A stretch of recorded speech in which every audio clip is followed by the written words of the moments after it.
Jika kita mengetik di mesin pencarian kata kunci kasus kekerasan seksual di sekolah, laman digital segera menampilkan jutaan informasi terkait hal ini. Berita-berita yang bergulir di layar menandakan begitu maraknya kekerasan seksual di sekolah. Baik itu sekolah dasar hingga sekolah menengah atas. Baik itu dilakukan oleh guru ke murid, murid ke murid, hingga staf non-guru ke murid. Akhir-akhir ini, kasus-kasus seperti ini viral di media sosial, membuat mata masyarakat luas terbuka lebar.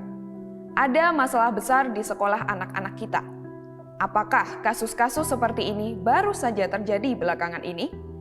Atau sudah lama terjadi dan baru tersingkap secara masif di media? Bagai gunung es, berita mengenai kasus kekerasan seksual adalah puncak dari keresahan banyak pihak. Secara mendalam, kita perlu bersama-sama meyakini bahwa kesadaran dan kebijakan mengenai kekerasan bersifat krusial. Upaya pencegahan dan penanganan adalah kewajiban pendidik untuk bersama-sama mendorong terciptanya sekolah merdeka dari kekerasan seksual. Komnas Perempuan mencatat sepanjang tahun 2017 hingga 2021, kasus kekerasan seksual di lingkungan pendidikan paling banyak terjadi di perguruan tinggi, yaitu 35 kasus. Kasus di lingkungan pesantren sejumlah 16 kasus, dan di sekolah menengah atas sejumlah 15 kasus. Sedangkan menurut Komisioner KPAI Retno Listiarti, dari Januari hingga Juli 2022 saja tercatat 12 kasus kekerasan seksual di satuan pendidikan.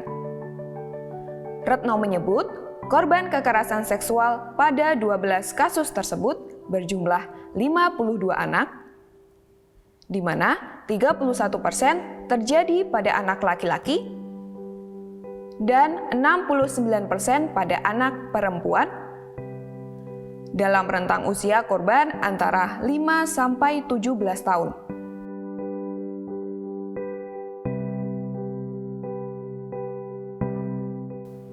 Seorang guru laki-laki mengajar di sebuah SMP dan sekaligus merupakan pembina OSIS di sekolah tersebut. Dalam sebuah kegiatan, ia berdalih bahwa tes kedewasaan wajib diikuti para murid yang ingin lolos seleksi kegiatan OSIS. Tes kedewasaan tersebut dilakukan di sebuah kelas tertutup. Saat para korban masuk bergiliran ke dalam ruang kelas, oknum guru tersebut melakukan pelecehan kepada para korban. Apa yang ibu dan bapak guru pikirkan saat membaca berita tersebut? Tentu saja, ini adalah kabar yang sangat memprihatinkan dari dan untuk dunia pendidikan. Ibu dan bapak guru, sebenarnya apa yang dimaksud dengan kekerasan seksual?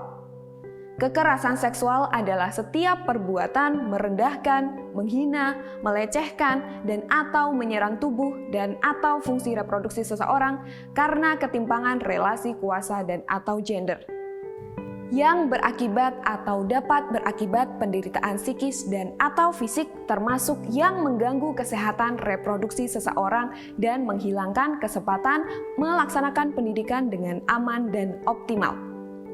Jadi, apakah mengomentari bentuk tubuh orang lain adalah kekerasan seksual?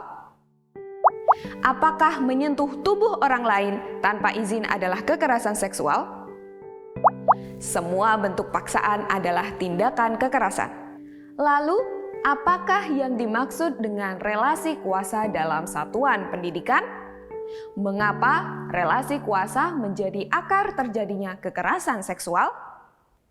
Menurut Komnas Perempuan, ketimpangan relasi kuasa dan atau gender adalah sebuah keadaan di mana seseorang menyalahgunakan sumber daya pengetahuan, ekonomi, dan atau penerimaan masyarakat atau status sosialnya untuk mengendalikan korban.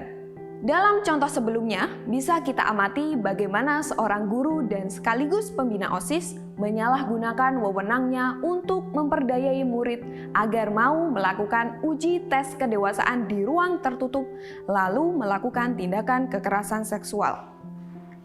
Pada akhirnya, siapapun bisa menjadi korban maupun pelaku kekerasan seksual. Laki-laki atau perempuan, guru, peserta didik, maupun warga sekolah lainnya. Karenanya, penting bagi kita sebagai pihak yang memiliki kewenangan di sekolah untuk berkontribusi membuat dan memastikan adanya mekanisme pencegahan dan penanganan kekerasan seksual yang aman, nyaman, dan mudah diakses oleh semua pihak, baik itu peserta didik, guru, maupun staf lainnya, dalam menciptakan sekolah yang merdeka dari kekerasan seksual.